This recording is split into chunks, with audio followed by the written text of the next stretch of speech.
Então, meu nome é Rocco Lenche, eu sou físico, técnico em química também e enólogo responsável pela vinícola. A vinícola Lucano surgiu em 87 e a gente fazia vinho antes para consumo nosso e apresentávamos alguns amigos. Então, por insistência deles, eles queriam comprar e a gente não tinha produção para comprar. Então, resolvemos elaborar o vinho do mesmo jeito que nós fazíamos. E aí, a partir daí, as coisas começaram a andar.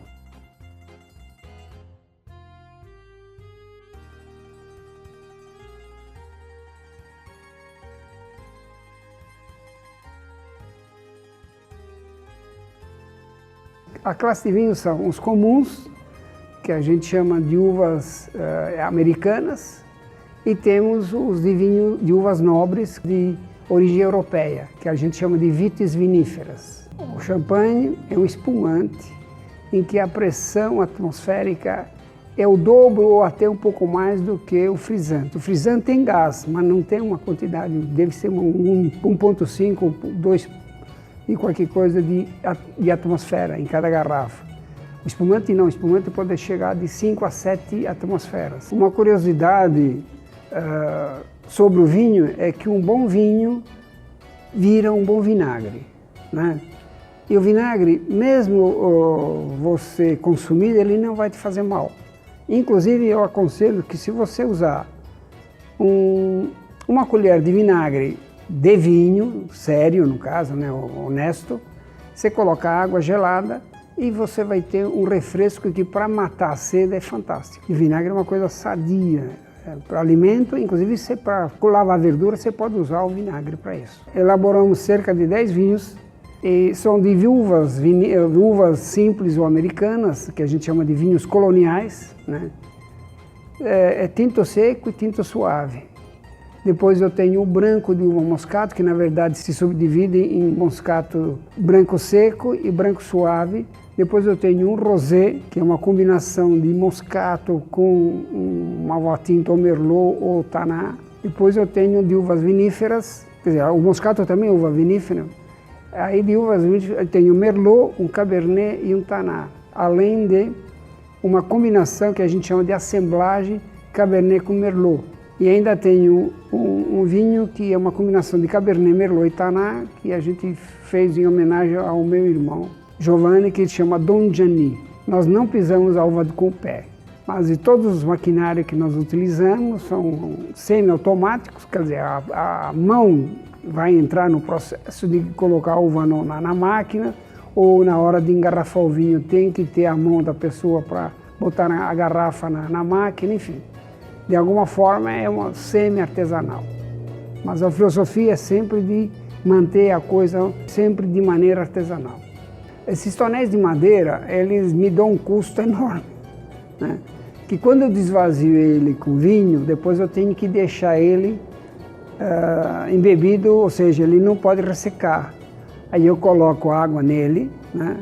E depois eu coloco um conservante da água, né? Enquanto que se eu tiver um trabalho com aço inox, no caso tanque de aço inox que eu tenho também, você lavou ele e quando você vai de novo, você esteriliza e pronto. Agora, esses de madeira, só que os de madeira têm uma outra filosofia de trabalho, a gente remete àquelas coisas de antigas, então a gente faz questão de manter essa essência antiga, né? No total de vinho que a vinícola tem, temos uma capacidade de 140 mil litros em tonéis, ou seja, granel. E temos mais ou menos uns 60 mil garrafas para envelhecendo. Claro que não tem 60 mil garrafas. Em geral, a gente mantém entre 20 mil e 30 mil garrafas envelhecendo. Além da cachaça, né? Temos tonéis de cachaça envelhecendo, né? E aquela cachaça Ouro, ela envelhece durante 2 anos aqui com a gente em tonel de carvalho. Em geral, são de carvalho francês, aliás, de carvalho americano e algum francês. Mas aqui a gente, além de ter os nossos vinhos, a nossa cachaça vodka, temos um suco de uva que é amigo nosso lá do sul, chamado Pérgola. É um dos melhores sucos feitos no Brasil.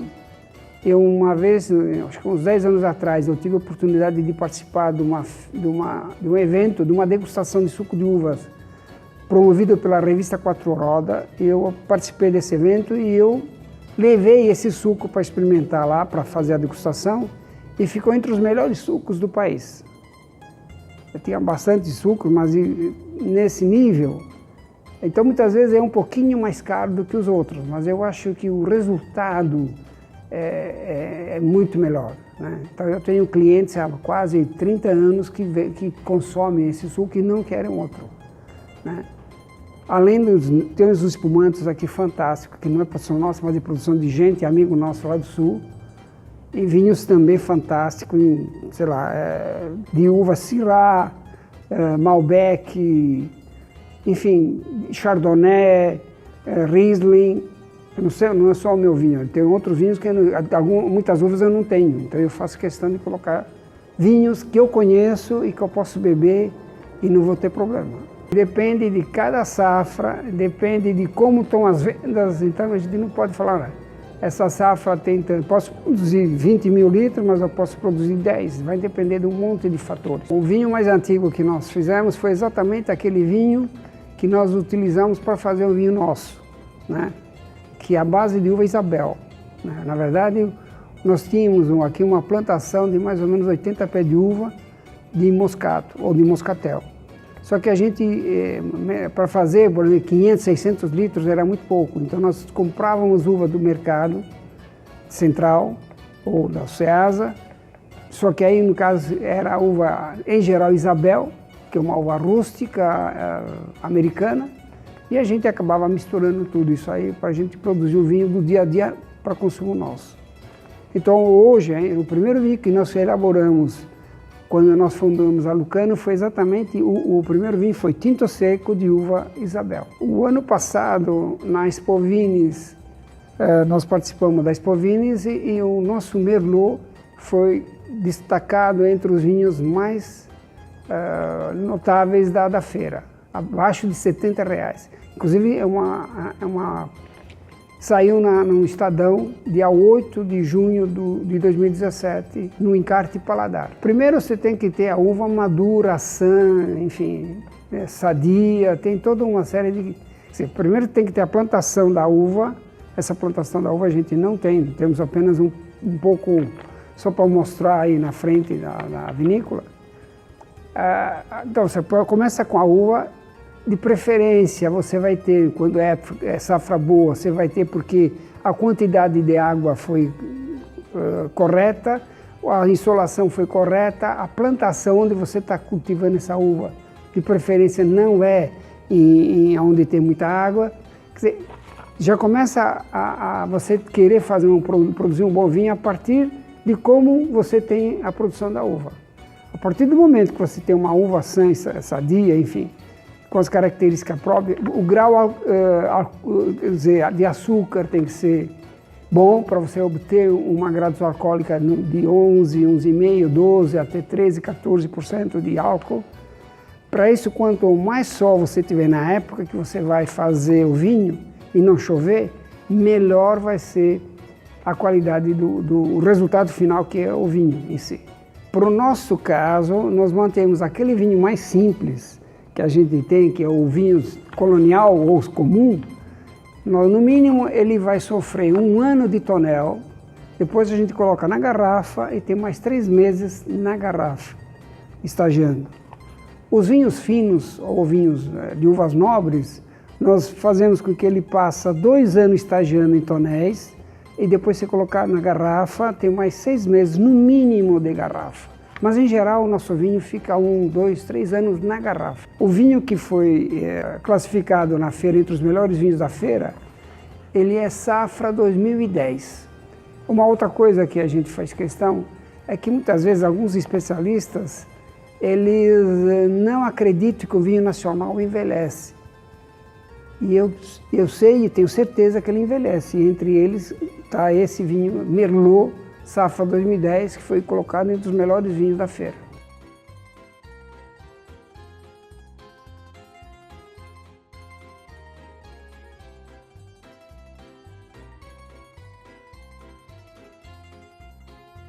O vinho tem que ser inicial, tem que ser bom, aquela história que eu já falei, que a uva tem que ser sadia, tem que ser feito só de uva. Alguns vinhos, infelizmente, não são só de uva. Tem mágicas aí que depois a gente não vale a pena comentar, infelizmente. E quando o vinho é bom, ele vai sofrer todas as coisas corretamente, né, o processo, inclusive de envelhecimento, etc. Você vai tomar o vinho e ele vai te fazer bem e no dia seguinte não vai ter problema. Então, um bom vinho, você pode até ficar bêbado. Claro que a gente não aconselha que o cara fique bêbado. Mas no dia seguinte ele tem que levantar normal, mesmo que exagerou. Eu sempre aconselho, quando você vai beber um vinho, toma um copo de vinho, toma uma taça de vinho, uma taça de água. Vai intercalando, você vai hidratar o corpo e não vai ter problema. Agora, mas sempre se alimentando, que é a coisa fundamental, é o estômago estar forrado. Foram feitas pesquisas, isso com universidades fora do país, entre elas da Califórnia. Alguns pesquisadores até indicam uma garrafa de vinho por dia, distribuído no almoço, na janta. Eu não aconselho a uma garrafa tem 750 ml. Tá? Eu aconselho que o sujeito tome no máximo meia garrafa de vinho por dia, que também vai ser distribuído no almoço, na janta e antes de dormir. Se o sujeito, em vez de tomar remédio ou comprimido para dormir, toma uma taça de vinho, que ele vai dormir melhor. Ele é um vasodilatador. Então eu aconselho meia garrafa de vinho, que é 375 ml, né? Não mais que isso.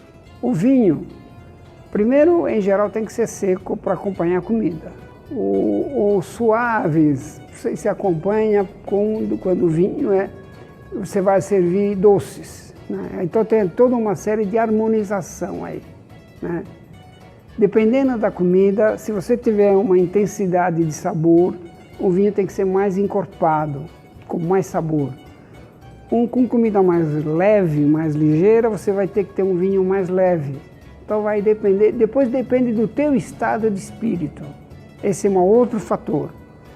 Então tem hora você quer fazer um churrasco e tomar um vinho branco gelado, aquela história, eu digo assim, que o churrasco é teu, o vinho é teu, o problema é teu. Se você gosta de fazer isso, tome. Você vai ter prazer em tomar o vinho. Exatamente, não é porque os caras falaram sobre, não, para esse vinho tem que ser essa comida, coisa assim. Mas nem em geral, por exemplo, com queijo parmesão, tipo grana padano, você usa um vinho mais encorpado, mais intenso de sabor, ou senão com churrasco de carneiro, né, por exemplo, que passa só sal na carne, você toma um vinho com uva taná, que é fantástico. São vinhos de corpo, no caso, e você vai ter um vinho com o sabor da comida também mais encorpado. Agora você vai comer alguma coisa mais leve, então você toma um vinho branco. E, no geral, são leves, né? Tem alguns vinhos brancos que também não são leves. Por exemplo, um Chardonnay já é um vinho mais pesado que requer uma comida média de intensidade. Quando você abrir o vinho, de preferência, tome o vinho. Consuma o vinho até o fim. Claro que se você não consegue tomar a garrafa toda, que não aconselho, convide sempre um amigo ou uma amiga, né? E divide o vinho, que com certeza é muito prazeroso e saudável. Agora, se eu tiver uma garrafa e deixar pela metade, no dia seguinte eu vou ter uma certa alteração. No terceiro dia vai ser mais ainda e no quarto dia mais ainda. Ou seja, o bom vinho vira um bom vinagre depois de um certo tempo. Se não virar vinagre, alguma coisa errada tem. Ou seja, aquele vinho não é só de uva, tem outras mágicas, ou tem bastante conservante. Isso é um problema. Aqui a gente faz, além do vinho, né, dessas quantidades de vinho que nós temos, nós fazemos o envelhecimento de uma cachaça. Então a gente tem uma marca de cachaça própria chamada Lucana. Temos a tipo prata, que é a branca, só estagiada em tonel de aço inox. E temos a ouro, que é estagiada em tonel de carvalho, no mínimo por 2 anos. Além da vodka, que nós produzimos, o ano passado eu fiz o registro da vodka, chamada Lucanova. Em geral, a gente faz degustações e cursos de vinhos. Muitas vezes para escolas, a gente faz visita técnica e depois eu dou uma palestra sobre vinhos.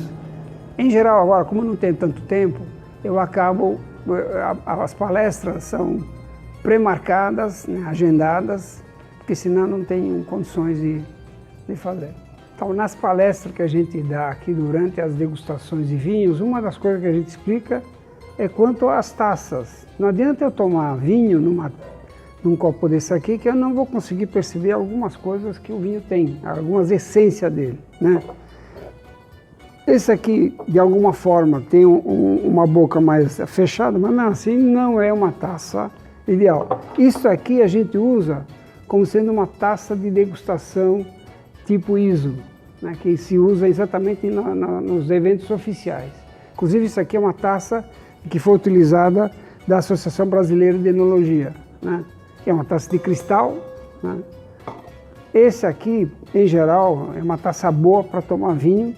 Esse aí é para vinho, depois, inclusive, desse mesmo modelo, tem a taça, além da água, tem uma de vinho branco e uma de vinho tinto. Em geral, tem uma diferença entre elas, né?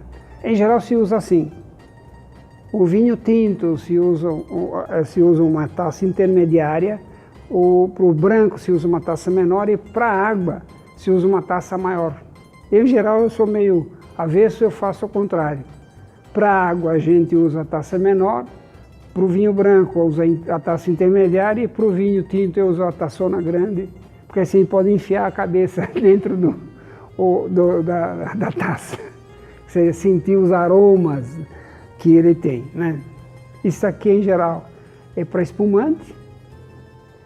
O vinho espumante em geral não é frisante, é espumante porque ele tecnicamente é superior ao frisante, né? Porque muitas vezes o frisante você acrescenta gás nele, enquanto que no espumante você tem que criar ele ou dentro de tanques, que a gente chama de processo Charmat, ou um natural, que é feito em garrafa por garrafa, que o preço inclusive fica até muito maior, né? Aí dá um trabalho quase que artesanal. Isso aqui a gente usa, pode ser para cachaça ou grapa, é um negócio fantástico de você degustar o vinho ou qualquer outra bebida em taça adequada, né? Por exemplo, só para você ter ideia, se eu usar esse vinho, experimentar esse vinho num copo americano ou um copo de geleia, sei lá, alguma coisa assim, e experimentar o vinho nesse copo aqui, nessa taça, com certeza você vai ter resultados totalmente diferentes. Aqui você vai descobrir algumas coisas que a cachaça tem, né? Eu vou colocar nessa taça aqui só para... O sujeito não precisa beber um monte, ele precisa degustar com 5 sentidos, né? Então nós bebemos o vinho ou qualquer bebida de maneira decente com o nariz, com os olhos, com o ouvido, com o palato. Ou seja, os 5 sentidos. Pô, mas como é que é os 5 sentidos? Isso aí tá maluco. Ora, quando a gente olha o copo, né, a gente não vai ver a transparência dele, a cor dele, enfim. Olha aqui o que acontece aqui, ó. São as lágrimas, tanto da cachaça, olha, quanto do vinho. Tá? No vinho também tem isso. Se porventura um vinho não tiver lágrimas, é que ele não tem qualidade. Não tem características essenciais. Uma outra coisa, no vinho, quanto mais lágrimas você tem, mais alcoólico ele é. Maior quantidade de glicerina ele tem. Então, muitas vezes, só olhando, não preciso beber. Claro que para isso aí eu preciso, como é que diz, educar o meu cérebro e o meu paladar, o meu nariz, né? O meu ouvido. Eu falo, pô, mas com ouvido você bebe vinho? Claro que bebe vinho com ouvido. Quando você despeja o vinho no copo, não faz colo. Outra coisa, quando eu faço o titim, também é um estímulo auditivo. A nossa língua, inclusive, tem 4 sentidos, né? Tem o amargo, o doce, o salgado e o ácido. Ela te dá essa sensação, a própria boca. Então ela te acusa. Se um vinho está desequilibrado, você vai sentir mais um do que o outro. Agora, se ele está equilibrado, você vai sentir ele como sendo um conjunto fechado. Ou redondo, que a gente chama, um vinho redondo. O certo, inclusive, quando eu abro a garrafa, não abre a garrafa e já beba. Abre a garrafa, deixa o vinho respirar. ou se não algumas vezes, passa em decanter, que é uma garrafa de base maior, porque ele tem que arejar. Se ele areja, aí você pode experimentar. Ou se não, você deixa 15, 20 minutos. Tem alguns vinhos que levam 24 horas para ele abrir. Então é importante você ter uma taça para servir o vinho de maneira melhor do que um copo de requeijão. Essa é uma das coisas que a gente comenta aqui durante os bate-papos e as degustações que a gente faz.